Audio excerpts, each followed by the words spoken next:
Assalamualaikum warahmatullahi wabarakatuh. Perkenalkan, nama saya Rahmadi Aidini dengan NIM 20042257 dari Prodi Ilmu Administrasi Negara Universitas Negeri Padang. Pada kesempatan kali ini saya akan menyampaikan video pembelajaran mengenai manajemen sumber daya manusia. Terutama yang dibahas pada video ini yaitu tentang ruang lingkup manajemen sumber daya manusia. Sebelum itu saya akan menyampaikan sedikit penjelasan tentang pengertian manajemen sumber daya manusia. Manajemen sumber daya manusia ini atau sering disebut dengan MSDM adalah suatu ilmu atau cara bagaimana mengatur hubungan dan peranan sumber daya yang dimiliki oleh individu secara efisien dan efektif, serta dapat digunakan secara maksimal sehingga tercapainya tujuan bersama perusahaan, karyawan, dan masyarakat, sehingga hal ini menjadi maksimal.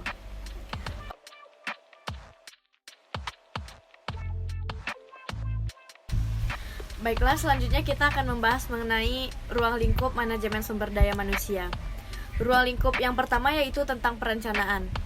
Perencanaan di sini berarti proses yang secara sistematik mengkaji kebutuhan sumber daya manusia untuk menjamin tersedianya tenaga kerja dalam jumlah dan mutu yang sesuai pada saat yang dibutuhkan.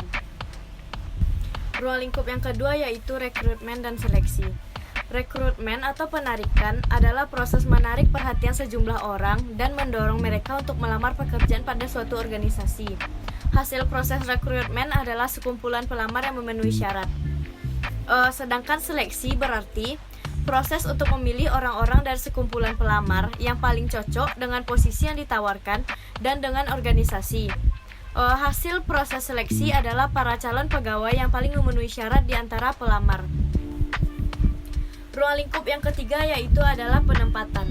Penempatan merupakan penugasan atau penguasaan kembali dari seorang karyawan pada sebuah pekerjaan barunya.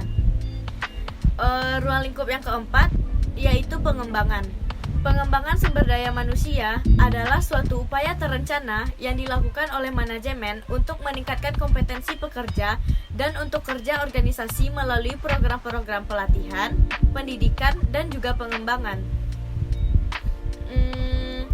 Manajemen sumber daya manusia ini berkaitan dengan pengaturan program pelatihan dan perkembangan untuk staf yang baru diangkat serta bagi karyawan yang ada. Ini sangat membantu meningkatkan kinerja kuantitatif dan juga kualitatif tenaga kerja tersebut.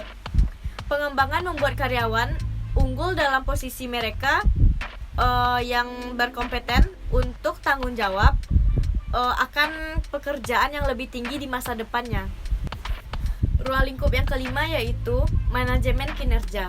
Manajemen kinerja adalah suatu upaya komunikasi yang dilakukan secara kontinu yang terjadi antara karyawan dan atasannya, serta dilakukan demi mencapai tujuan utama perusahaan tersebut. Hal yang sangat dibutuhkan dalam perusahaan ialah manajemen kinerja yang efektif. Ruang lingkup manajemen sumber daya manusia yang keenam adalah kompensasi.